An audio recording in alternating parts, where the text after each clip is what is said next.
It's up to us to reparent ourselves a lot of the time. We got to take apart that puzzle and we got to start putting it back into a way that makes sense for us. And sometimes those pieces don't fit and we got to get rid of them. Sometimes we got to craft a new.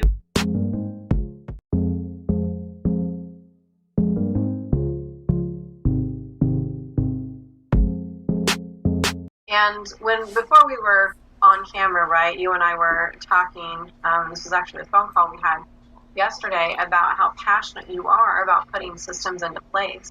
You have the potential to take this information that you've learned. You have the potential to build up structure. You have the potential to create businesses and take that information and apply it in Ghana. Yes. And I am thrilled for that prospect for you. I am excited with everything that Ghana has been doing. I have been following them for quite some time, and I'm excited. Like, this has been a long time coming for your country, and I do believe that when the time comes, it's going to be a great nation, even greater than what it is now. I wish all of us around the globe could, get our crap together and start pulling together the way that Ghana has over the last few years. Oh, yeah. But you had mentioned that this might be something that you do. You might end up going back and setting up a few things for your country. Do you have any idea what that might be yet? So several things. One of the things that triggered me in particular to going into the medical field was really the health disparities. So that has been on my heart, and in fact having a direct effect with health disparities has really put on my heart to really dive into anything I can do to help in the field in Ghana.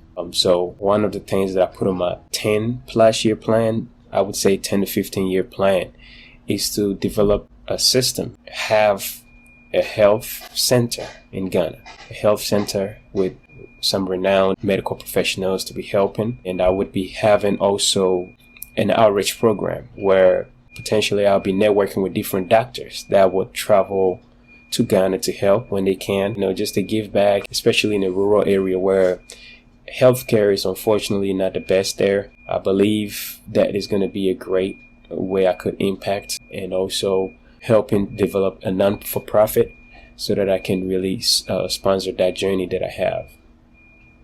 I sincerely hope that you find the perfect team for this, and I wish you every good possible outcome, because I believe in what you're doing.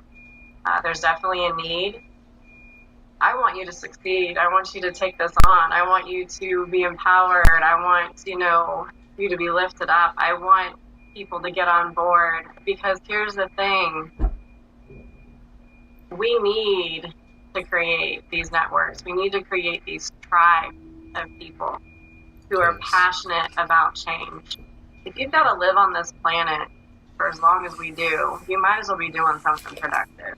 Oh, yes. And as long as I've been growing up, I've seen people take and take and take. But you don't see a lot of people give back, right?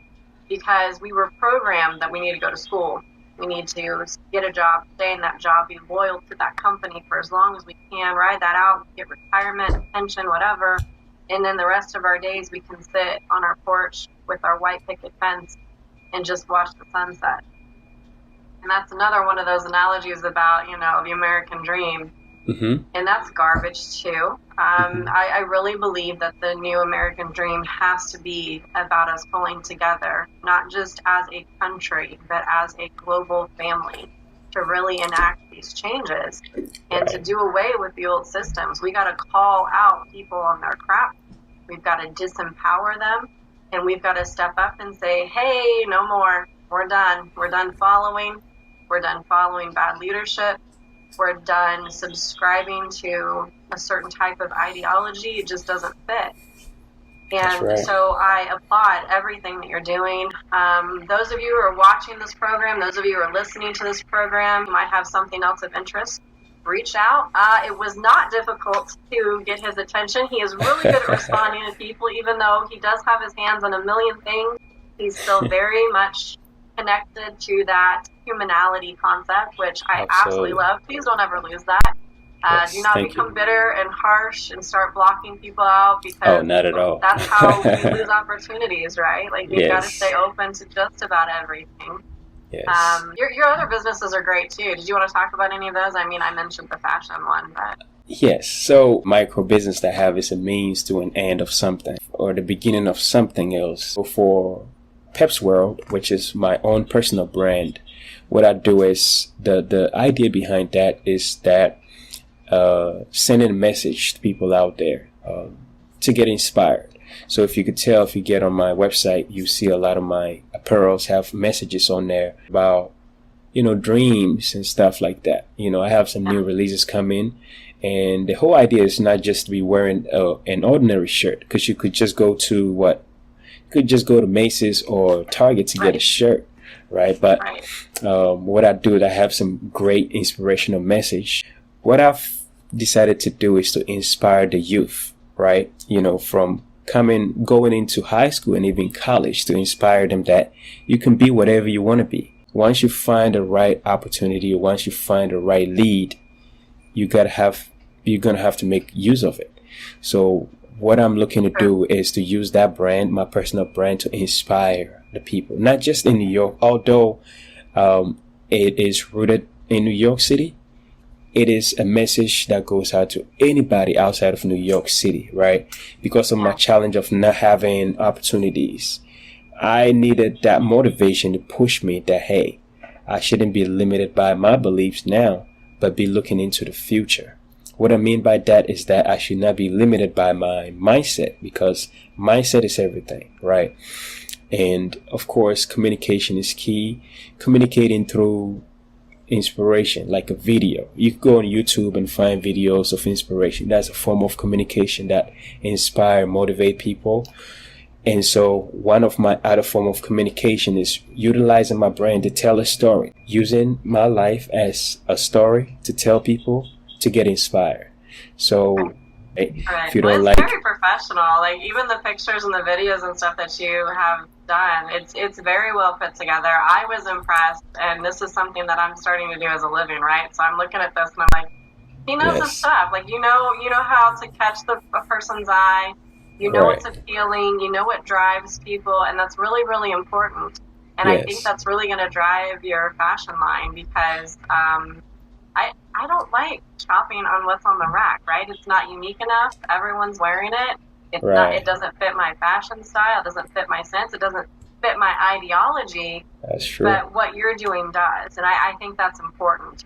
We need to stop settling for whatever's out there. We need to expect more out of life, and you found a way to do that just in what we wear. And I tell people this all the time on the podcast, and I've given this to my audience as a challenge. Maybe we'll do that again right now. But to challenge us to live with pure intent. And that goes down to everything that we even put on our bodies, everything we put into our bodies, everything that we say. There's a reason behind it. You have to Absolutely. understand that intention. And if you're just haphazardly throwing things out there in the universe, then your life is going to be haphazard.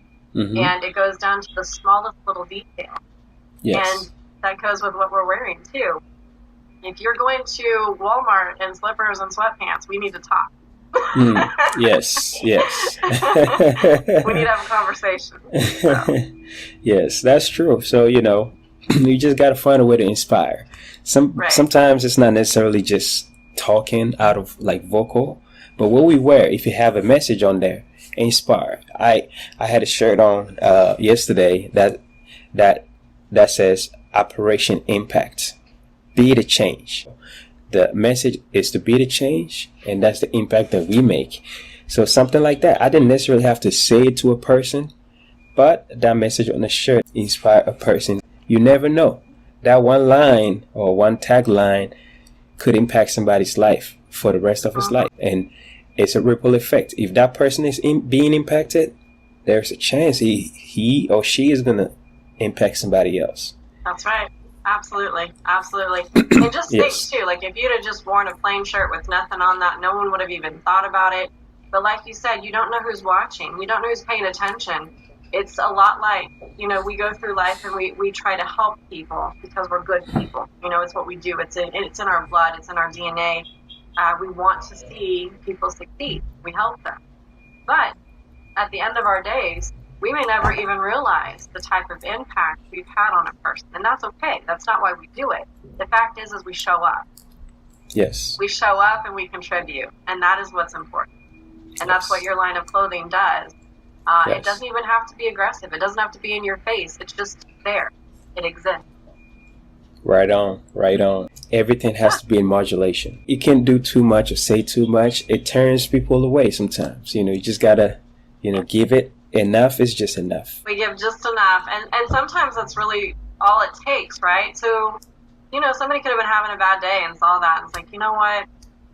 Maybe humans aren't all that bad. Maybe humanity's not doomed to fail. It could completely change their perspective because someone else does care. And it's not just them. They're not out there alone. And I think that makes an important difference.